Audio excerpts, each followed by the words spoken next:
Vishwavani TV special ಅರ್ಪಿಸುವ ಜ್ಯೋತಿಷ್ಯ ಕಾರ್ಯಕ್ರಮಕ್ಕೆ ತಮ್ಮೆಲ್ಲರಿಗೂ ಆತ್ಮೀಯವಾದ ಸ್ವಾಗತ. ನಾನು ಸ್ವಾತಿ ಕೃಷ್ಣ.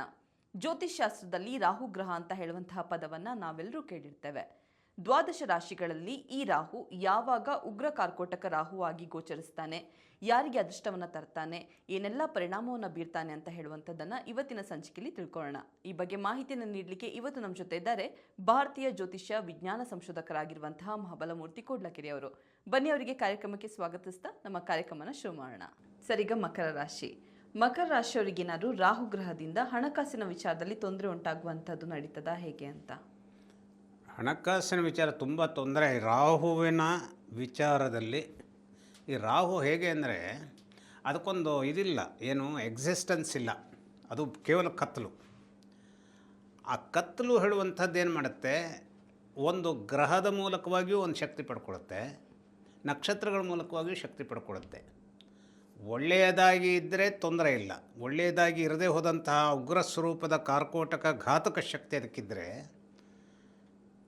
ಇವರಿಗೆ ಯಾಕೆ ಆರ್ಥಿಕ ವಿಚಾರದಲ್ಲಿ ತೊಂದರೆ ಕೊಡುತ್ತೆ ಅಂದರೆ, ಈ ಮಕರ ರಾಶಿಯ ಸಂವಿಧಾನ ಹೇಗೆ, ಇದರ ನಾಯಕ, ಇದರ ಯಜಮಾನ ಶನೈಶ್ಚರನೇ ಆದರೂ, ಶನೈಶ್ಚರನೇ ಆದಾಗಲೂ ಇದಕ್ಕೆ ಬರೋ ತೊಂದರೆ ಏನು ಅಂದರೆ ಸ್ವಲ್ಪ ನಿಧಾನ ಪ್ರವೃತ್ತಿ ಯಾರ್ದು, ಶನೈಶ್ಚರನದ್ದು. ಹಾಗಾಗಿ ರಾಹುವಿನ ದೋಷ ಇದ್ದಾಗ ಆ ವಿಷದ ಅಮಲು ಇದ್ದುಬಿಟ್ರೆ ಶನೈಶ್ಚರ ಇನ್ನಿಷ್ಟು ಏನಾಗ್ತಾನೆ, ಸ್ಲೋ ಆಗ್ತಾನೆ. ನೀವು ಕೇಳಿದ ಆರ್ಥಿಕ ವಿಚಾರದಲ್ಲಿ ಏನು, ನಮ್ಮ ಆ ಕೆಲಸ ಕಾರ್ಯದ ವಿಚಾರಗಳಲ್ಲಿ ಎಲ್ಲವೂ ಒಂದು ಫಾಸ್ಟ್ನೆಸ್ಸು ಬೇಕು. ಹಾಗೆ ಸ್ಲೋನ ಎಲಿಮೆಂಟ್ ಬೇಡ ಅಂತಲ್ಲ, ಆದರೆ ಅದಕ್ಕೊಂದು ಬ್ಯಾಲೆನ್ಸ್ ಬೇಕು. ಈ ಮಕರ ರಾಶಿ ನೋಡಿ, ಮಕರ ರಾಶಿ ಯಜಮಾನತ್ವ ಶನೈಶ್ಚರನ ಕೈಯಲ್ಲಿದ್ದರೂ ಕೂಡ ಒಂದು ರೀತಿಯಲ್ಲಿ ನಮ್ಮ ಭಾರತೀಯ ಜ್ಯೋತಿಷ್ಯ ವಿಜ್ಞಾನದ ಪ್ರಕಾರ ಶನೈಶ್ಚರನ ಅಂಶವೇ ರಾಹುವಿನಲ್ಲಿರುವಂಥದ್ದು. ಆದರೆ ಈ ರಾಹುವಿಗೆ ಈ ರಾಶಿಯವರ ಬಗೆಗಾಗಿನ ವಿಚಾರದಲ್ಲಿ ಯಾಕೆ ಸ್ವಲ್ಪ ಅಸಹನೆ ಇರುತ್ತೆ ಅಂದರೆ, ಈ ರಾಶಿಗೂ ಹಾಗೆ ಈ ಬೆಳಕಿನ ಯಜಮಾನತ್ವವನ್ನು ಕೆಮಿಸ್ಟ್ರಿಯನ್ನು ಪಡೆದಂಥ ಸೂರ್ಯನ ನಕ್ಷತ್ರ ಇದೆ ಇಲ್ಲಿ, ಯಾವುದು ಉತ್ತರಾಷಾಢ, ಆಮೇಲೆ ಶ್ರವಣ ನಕ್ಷತ್ರ ಇದೆ, ಆಮೇಲೆ ಶನೈಶ್ಚರನಿಗೆ ಯಾವ ಕಾರಣಕ್ಕೂ ಹೊಂದಿಕೆ ಬರದೆ ಹೋದಂಥ ಮಂಗಳನ ನಕ್ಷತ್ರವು ಧನಿಷ್ಠ ನಕ್ಷತ್ರವೂ ಇದೆ.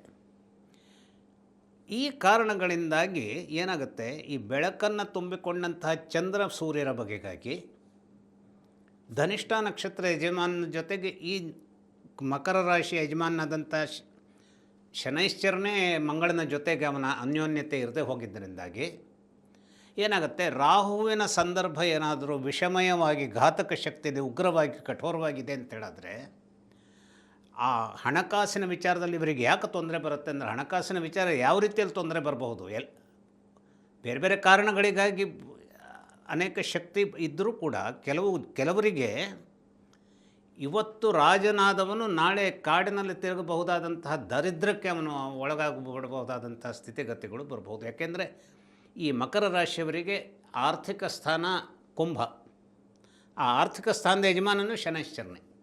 ಹಾಗಾಗಿ ಮಕರ ರಾಶಿಯವರಿಗೆ ಅವನು ವ್ಯಗ್ರನಾಗಿ ಇದ್ದಾಗ ಕುಂಭರಾಶಿಯವರಿಗೆ ವ್ಯಗ್ರನಾಗಿರ್ತಾನೆ ಅಂತ ರೂಲ್ ಅಲ್ಲ.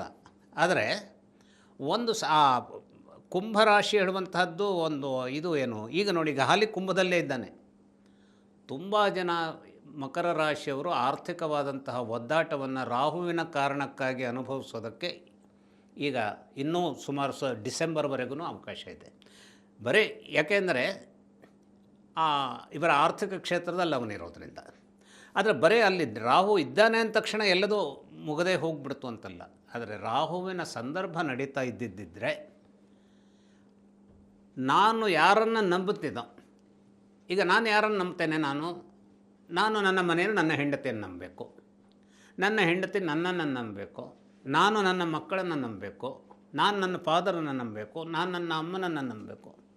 ಆದರೆ ಮನುಷ್ಯನ ಸಂಬಂಧಗಳ ವಿಚಾರ ಹೇಗಿರುತ್ತೆ ಅಂದರೆ, ತಂದೆಯೇ ಮಗನನ್ನೇ ಎಕ್ಸ್ಪ್ಲಾಯ್ಟ್ ಮಾಡ್ಬೋದು, ಹೆಂಡತಿ ಗಂಡನನ್ನೇ ಎಕ್ಸ್ಪ್ಲಾಯ್ಟ್ ಮಾಡ್ಬೋದು, ಗಂಡ ಹೆಂಡತಿಯನ್ನು ಎಕ್ಸ್ಪ್ಲಾಯ್ಟ್ ಮಾಡಬಹುದು. ನಿಮಗೆ ಎಕ್ಸಾಂಪಲ್ಸು ಅದು ಈಗ ಇಲ್ಲಿ ಬಹಿರಂಗವಾಗಿ ಹೇಳೋದು ಕಷ್ಟ ಆಗುತ್ತೆ.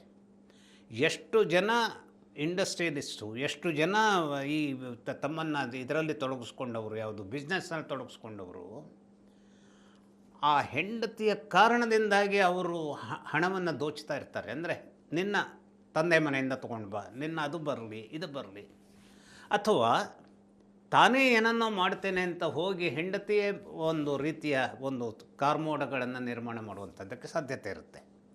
ಇದು ಹಾಗಾದರೆ ಹೇಗೆ ಸಾಧ್ಯತೆ ಆಗತ್ತೆ? ಇವಕ್ಕೆಲ್ಲ ಕಾರಣ ಅಂತಂದರೆ ಕುಂಭರಾಶಿ ಕುಟುಂಬದ ಸ್ಥಾನವೂ ಇದ್ದಿರೋದರಿಂದ ಯಾರಿಗೆ ಮಕರ ರಾಶಿಯವರಿಗೆ ಚಂದ್ರನ ಮೂಲಕವಾಗಿ ಬಾಳ ಸಂಗಾತಿ ಸಿಗಬೇಕಾದಂಥ ಸಂದರ್ಭ ಇರೋದರಿಂದ ಮುಖ್ಯವಾಗಿ ರಾಹು ಕರ್ಕಾಟಕದಲ್ಲಿಯೋ ಅಥವಾ ಸಿಂಹರಾಶಿಯಲ್ಲಿಯೋ ಇದ್ದರೆ ಈ ಮಕರ ರಾಶಿಯವರಿಗೆ ದಾಂಪತ್ಯದ ಸಂದರ್ಭದಲ್ಲಿಯೇ ಏನೋ ಒಂದು ಲಾಸ್ ಆಗಬೇಕು. ಈಗ ಲಾಸ್ ಒಮ್ಮೊಮ್ಮೆ ನನ್ನ ಬಾಳ ಸಂಗಾತಿಯ ನನ್ನ ಹೆಂಡತಿಯಿಂದ ಆಗುತ್ತೆ ಅಂದರೆ ನೇರವಾಗಿ ನನ್ನ ಹೆಂಡತಿಯಿಂದ ಆಗುತ್ತೆ ಅಂತ ಹೇಳಲಿಕ್ಕೆ ಬರಲ್ಲ. ಅವಳ ಬ್ರದರ್ಸನ್ನು ನಾನು ನಂಬಬಹುದು, ಆ ಬ್ರದರ್ಸ್ ನನಗೇನೋ ಮೋಸ ಮಾಡಿಬಿಡ್ಬೋದು.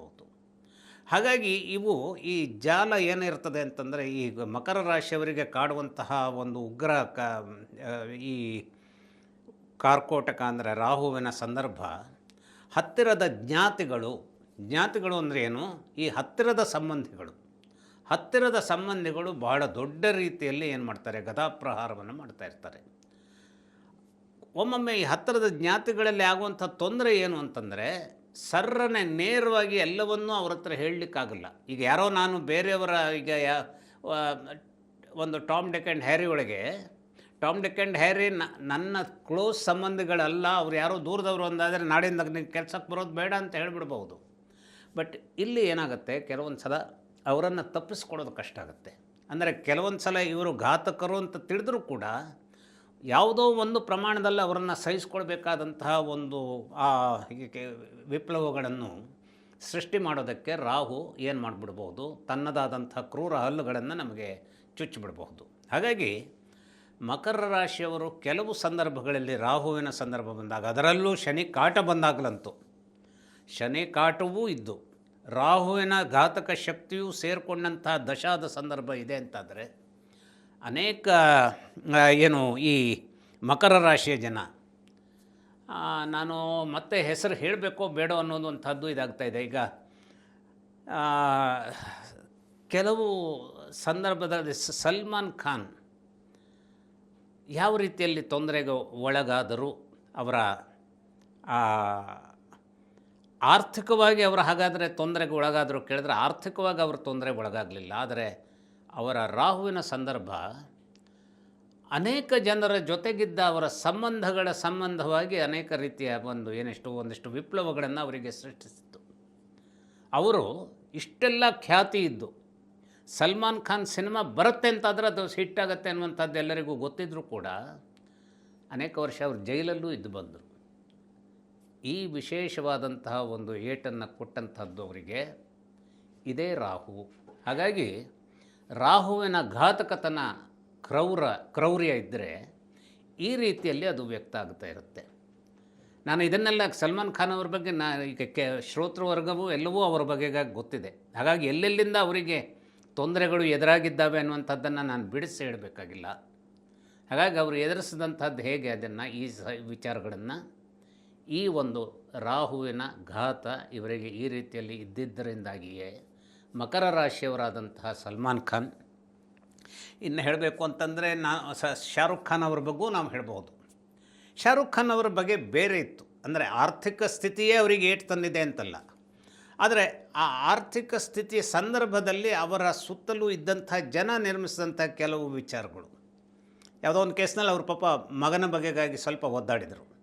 ಆಮೇಲೆ ಅವನದ್ದೇನು ತಪ್ಪಿಲ್ಲ ಅಂತ ಹೇಳುವಂಥದ್ದು ಇದಾಯಿತು. ಆದರೆ ಆ ದಿನಗಳ ಅವರ ದಾರುಣತೆ, ಅವರ ಆ ಒಂದು ಒಳಗಿನ ನೋವು ಹೇಗಿರುತ್ತೆ, ಅಲ್ಲಿ ಎಲ್ಲೋ ಒಂದು ಕಡೆ ಶಾರುಖ್ ಖಾನ್ ಅಲ್ಲಿ ಇರುವಂತಹ ಐಶ್ವರ್ಯವೇ ಬೇರೆಯವರ ಕಣ್ಣಿಗೆ ಕುಕ್ಕುವಂಥ ಒಂದು ಘಟಕವಾಗಿ ಅಲ್ಲಿರುತ್ತೆ. ಹಾಗಾಗಿ ಅಲ್ಲಿಂದ ಎಷ್ಟು ನಾವು ಎಳ್ಕೊಳ್ಬಹುದು ಅನ್ನುವಂಥದ್ದು ಕೂಡ. ಅಂದರೆ ಇಲ್ಲಿ ನೀವು ಕೇಳಿದಂಥ ಆರ್ಥಿಕ ಸ್ಥಿತಿಗತಿಗಳ ತೊಂದರೆಯನ್ನು ಒಂದು ಟೋಟಲ್ ದರಿದ್ರಗಳನ್ನಾಗಿ ಮಾಡುವಂಥದ್ದು ಒಂದು.